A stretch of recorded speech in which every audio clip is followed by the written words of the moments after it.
Hello বন্ধুরা, welcome back to my channel leave simply with Riya. তোমরা সবাই কেমন আছো? আশা করছি তোমরা সবাই খুব ভালো আছো, আর আমিও মোটামুটি ভালোই আছি। তো আজকে হলো মঙ্গলবারের সকাল থেকে তোমাদের সাথে ভিডিওটা স্টার্ট করছি। সকালের বাসি কাজকর্ম সব কিছু কমপ্লিট করে স্নান ধান করে চলে আসলাম। আর এই যে পুজো দেওয়ার জন্য এই নাইটিটা পরে নিয়েছি, এটা পুজো দেওয়ার সময়ই পরি আমি। আর এখানে দেখো বিছানার থেকে চাদরটা উঠিয়ে নিয়েছি, কাপড় অনেকগুলো ভিজানো হয়েছে।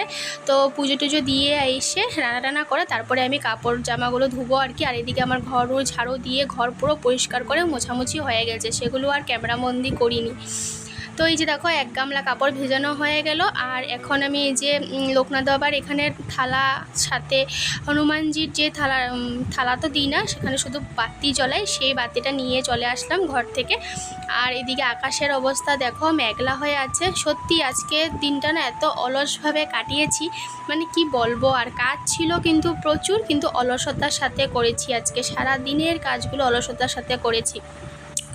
তো ওইদিকে দেখো এবার ঠাকুর ঘরটা খুলে নিলাম। ঠাকুর ঘরের দরজাটা বন্ধ রাখি। সকালবেলা হাজব্যান্ড পুজো দিয়ে যায়, মানে ওই শিব ঠাকুরকে জল দেয় আর কি, অতটুকুনি করে। আর পুজো একটু করে যায় আর কি, মানে পুরো পুজোটা দেয় না। আর এটা অভ্যাস, স্নান ধান করে শিব ঠাকুরকে জল দিয়ে ঠাকুর প্রণাম করে তারপরে দোকানের উদ্দেশ্যে বের হয়। তো ওই দরজা যদি খোলা থাকে তাহলে তেলের প্রদীপ থেকে সলতেগুলো শালিক পাখি নিয়ে চলে যায়, খেয়ে নেয়। তার জন্য দরজাটা বন্ধ করে রাখা হয় আর কি। আর অনেক দিন নিয়ে গেছে জানো তো তেলের সলতেগুলো। আর তারপরে দেখো এদিকে কালকে যেহেতু সোমবার ছিল, তো সোমবারে শিব ঠাকুরকে সব কিছু ঘি মধু টধু দিয়ে সব কিছু চাল ডাল দিয়ে ভালো করে স্নান করে পুজো করা হলো। তো সেই জলগুলো সব দিন তো প্রতিদিনে তো করানো হয়, তো কালকের জলগুলো আর প্রতিদিনের জলগুলো একটু ভালো জায়গাতে ফেলানোই উচিত। তো আমি ঠিক করে সব সুন্দর করে নিয়ে নিলাম। এবার শঙ্খ জল টল নিয়েছি। তো এখানে অনেক তুলসী পাতা টাতা দেওয়া হয়, তার জন্য এগুলো সব দেখে দেখে নিতে হয় আর কি। আর 2-3টে বড় বড় গ্লাস থাকে, সেগুলো ঠাকুরের জলগুলো ভালো জায়গাতে ফেলতে হয়। তো সেগুলো নিয়ে নিলাম যাতে পায়ে টায়ে না লাগে আর কি। আর এদিকে আমি এবার পর্দাটা উঠিয়ে দিচ্ছি। তো দেখো আমার যেহেতু ট্রাইপড নেই, আমি প্রতিটা ব্লগেই বলি ট্রাইপড নেই। আর কারণ কিনিয়ে উঠি না, কারণ ভিডিও থেকে তো কোনো রকম ইনকাম আমার হচ্ছে না। তো তার জন্য আমি ইনভেস্ট করেছি আগে অনেক, আজকের থেকে 5 বছর হয়ে গেল আমি ভিডিও করছি। ট্রাইপড কিনলাম, রিংলাইট কিনলাম, কিন্তু ওই যে ভিউজ হচ্ছে না। মনিটাইজেশন অন হলে তো আমি টাকাটা পাবো বলো। তো ভিউজটা তার জন্য অনেক দরকার। 1K সাবস্ক্রাইবার কবেই কমপ্লিট হয়ে গেছে, কিন্তু ভিউজ হচ্ছে না। কি বলবো আর তোমাদেরকে, ভালো কিছু দেখালে সেগুলোর ভিউজ কমে হয়। এখন যদি আমি সংসারের অশান্তি ঝামেলা, প্রতিটা ঘরের বউদেরই বলো সংসারে অশান্তি থাকে, সব বউরাই সব কিছু তো আর ভিডিওতে ক্যামেরাতে উঠাতে পারি না বলো। যতটুকু পারি অতটুকু উঠাই আর কি। আর যদি সব কিছু যদি ওই ঝগড়া অশান্তি ঝামেলা যদি উঠাতাম না এতদিন আমাদের পরিবারের সব কিছু, তাহলে এতদিন আমার ভিউজ একদম থরথর করে বেড়ে যেত। তো সেগুলো ক্যামেরাবন্দি করতে চাই না, বুঝতেই পারছো। ভালো লাগে না, ভালো একদম লাগে না। সিম্পল আমার টাইটেলটা দেখো তোমরা, আমার চ্যানেলের নামটা দেখো, আমি একদম সিম্পল। তো সিম্পলভাবে তোমাদের সাথে সব কিছু আমি শেয়ার করতে চাই আর কি। তো ওই আর কি, কিন্তু এখন আর সেটা দেখছি ওরকম কোনো কিছুই হচ্ছে না। সংসারের ঝামেলা অশান্তি যদি আমি ক্যামেরার সামনে উঠিয়ে আনতাম তাহলে হয়তো এতদিনে আমার ভিউজটা ভালোই চলে আসতো আর কি। যা দেখছি আজকালকার ইউটিউবের মধ্যে চলে আসছে সিম্পল লাইফ, সিম্পল সব কিছু কেউ দেখেই না। তো এই যে দেখো এখন আমি সুন্দর করে ক্যামেরা জায়গা চেঞ্জ করে রেখে তোমাদের সাথে ভিডিওটা সুন্দর করে ফুটিয়ে ওঠানোর চেষ্টা করছি আর কি। যেহেতু আমার ট্রাইপড নেই, ট্রাইপডের এখন আমার খুবই দরকার ভিডিও করার জন্য। আর সত্যি কথা বলতে গেলে যখন সংসারে ঝামেলা অশান্তি থাকে না, আমি একদম ক্যামেরা খুলতেই পারি না, আমার ভালোই লাগে না, আমার খুব অশান্তি লাগে, পারি না আমি খুলতে। তো দেখো তোমাদের সাথে কথা বলতে এইদিকে আমার এখন ঠাকুর ঘর পুরো মুছা হয়ে গেছে। এবার বাসনগুলো সব এক এক করে মেজে নেব। আর দেখতেই পাচ্ছ, আর এখন তো 50% বাসন বের হয়েছে। আর বৃহস্পতিবার দিন তো আরও বের হয়, অনেকগুলো বের হয়, 2 জন লাগে বৃহস্পতিবার দিন। হ্যাঁ আছে, যে মানুষ আছে যেহেতু 2 জন লাগে, আর না থাকলে তো নিজেকেই করতে হবে বলো। তো এই আর কি ব্যাপার। তো আমার জেঠি শাশুড়িও প্রায় সময়ই করে দে। আর বাসন টাসন মেজে দিয়ে পর্দা টর্দাগুলো এগুলো মেজে দেয় আর কি। ধুয়ে টুয়ে দেয় আর কি। তো দেখো এদিকে এখন আমার ঠাকুরের বাসনগুলো মাজা হয়ে যাচ্ছে এক এক করে। আর তারপরে আমি ধোয়া টোয়া হয়ে গেলে তারপরে আমি ঠাকুরের ফটোগুলো মুছে নেব আর কি, ঠিক আছে। তারপরে ফটোগুলো মুছে জল টল এনে তো ওই আমার কাকা শ্বশুরের বাড়ির থেকে, জেঠা শ্বশুরের বাড়ির থেকে জল নিয়ে আসবো বালতি করে হোক। এই যে গ্যালানটা দেখতে পাচ্ছ গ্রিন কালারের, এরকম গ্যালান দুটো আছে, তো এগুলো করে জল নিয়ে এসে তারপরে পুজো দেবো আর কি। ফ্রেশ জল দিয়ে, বাসি জল দিয়ে ধোয়াধুয়ির কাজগুলো করে নিচ্ছি। আর এখানে একটা কলও দেখতে পাচ্ছ, এই কলটাতে আগে জল পড়তো, এখন আর পড়ে না আর কি, অনেক বছর হয়ে গেছে পড়ে না আর কি, বন্ধ করে দিয়েছে IOCL এর যেহেতু কলটা। আর স্টিল রুট দিয়ে না বাসনগুলো খুব ভালো পরিষ্কার হয়, খুব ভালো পরিষ্কার হয়। তো এই আর কি ব্যাপার। আর এই বড় ঘরটা করে এক ঘরটেই জল নিয়ে আসবো, তার জন্য মানে জলটা একটু বেশি লাগে আর কি বলতে পারো, এই আর কি ব্যাপার। তো চলো বাসন কোসনগুলো মেজে নিই, পুজোটা ভালো করে দিয়ে নিই। অলসতা করে আজকে সারা দিনটা কাটবে আর কি বলবো। তো চলো ভিডিওটা দেখতে থাকো।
তো দেখো আমার সব বাসন মাজা হয়ে গেছে। তো এখন এখানে এক এক করে সুন্দর করে সব বাসন রেখে দিচ্ছি, ধুয়ে ধুয়ে পরিষ্কার করে, দেখতেই পাচ্ছ তোমরা। তো চলো পুজোটা দিয়ে নিই।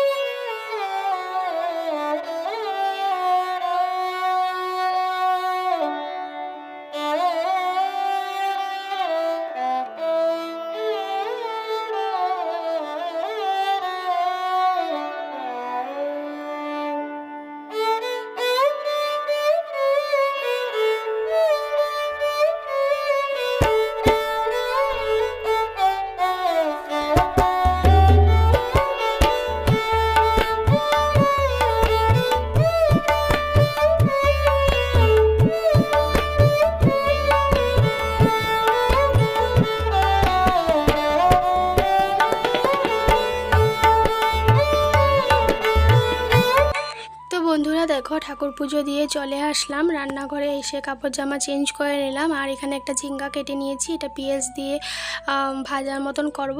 আর অনেকগুলো পেঁয়াজ কেটেছি, তো পেঁয়াজ দিয়ে মাছটা বানাবো। তো কালকে যেহেতু মাছ এনেছিল, তো সেই মাছ তো আজকেও রয়েছে। তো যেহেতু ওরাও নেই, অংশ ওরাও নেই, তার জন্য ওদেরকে দেওয়া হয়নি, তার জন্য মাছ ছিল। তো এই দুটো পদে রান্না করব। আর তার সাথে করে তো ডাল ছিলই, দেখতেই পেরেছো তোমরা। আর একটুখানি এখন রোদের তাপ দিয়েছে, তো কাপড়গুলো ওইদিকে আমি ধুয়ে ওয়াশিং মেশিনে দেবো আর কি। তো এই আজকে সিম্পল রান্না হবে। আর এই দেখো আমি কাপড় ধুয়ে এবার ওয়াশিং মেশিনে দিয়ে দিয়েছি শুকোনোর জন্য। তো যেহেতু মেঘলা ওয়েদার বুঝতেই পারছো, আর এই যে হাওয়া করছে একটুখানি, রোদ একটু আলো আছে, বেশি নেই, এ দেখো হাওয়া করছে।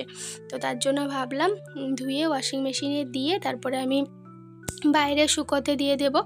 পরে দিয়ে ঘরে নিয়ে আসলে আর ঝামেলা নেই, ফ্যানের নিচে শুকিয়ে যাবে আর কি। বাইরে যতটুকুখানি শুকাবে পরে ঘরে নিয়ে আসবো। তো এই আজকে বালিশের ওষার, বিছানার চাদর এগুলো নিয়েছি। তো এগুলো এখন ধোয়া হয়ে গেছে, প্রায় শুকিয়েই গেছে বলতে পারো। তো এবার বাইরে দিয়ে আসবো, যতটুকুখানি টানবে তো টানবে আর কি। তো এই যে দেখো কাঁধে করে সব নিয়ে আসলাম। আর বিছানার চাদরটা আমি ওই দিকে মেলে এসেছি চালের নিচে, যদি ফট করে বৃষ্টি টিষ্টি পড়ে যায় তো এদিকের কাপড়গুলো তো আমি নিয়ে যেতে পারবো, কিন্তু এখানেরটা নিতে ভিজে যাবে, তার জন্য ওইটা চালের নিচে মেলে দিয়ে এসেছি। আর এদিকে সব সামনে মেলছি। ভাত খেয়ে নিয়ে চলে আসবো। পটি টটি করে দেয় কাকটা, কী পটি টটি করে দেয়, আবার ধুতে লাগে, আবার কাক পটি করলে তো বুঝতেই পারছো, আবার স্নান করো। কালকে কুকুর প্যান একটা রোদ্রু দিয়েছিলাম, সেটার মধ্যে বিছা দেখে লেগে আছে, তারপরে ওইটা আবার ধুয়ে ডেটল জল দিয়ে আবার দিলাম, এই আর কি ব্যাপার। তো চলো কাপড়গুলো মেলে নিই, পরে আবার আসছি।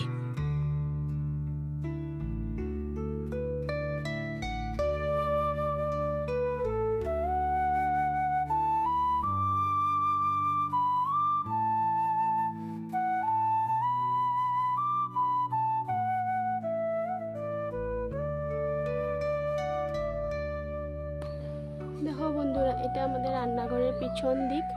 আর এই জায়গাটা পুরো, যে এই জায়গাটা আগে মাটির ছিল, তো এটাকে পাকা করে দেওয়া হয়েছে আর কি। তো এখানে কাপড় টাপড় মেলা হয়। আর এই যে দেখো ফুল গাছটা দেখাই, যে তোমাদেরকে জানলা দিয়ে দেখো কতটা উঁচুতে উঠেছে, আর কি মানে ফুল ধরেছে দেখো। এই যে দেখো এদিকে নালা আছে, দেখেছো কতগুলো ফুল ধরেছে, কতগুলো। তো এই যে দেখো আমার মাছের ঝোল ফুটে উঠছে, পেঁয়াজ দিয়ে একদম হালকা পাতলা করে করেছি। কেমন হয়েছে জানি। আর ভিডিওটা আমি এখানেই শেষ করছি। ভালো লাগলে লাইক শেয়ার সাবস্ক্রাইব করে দিও।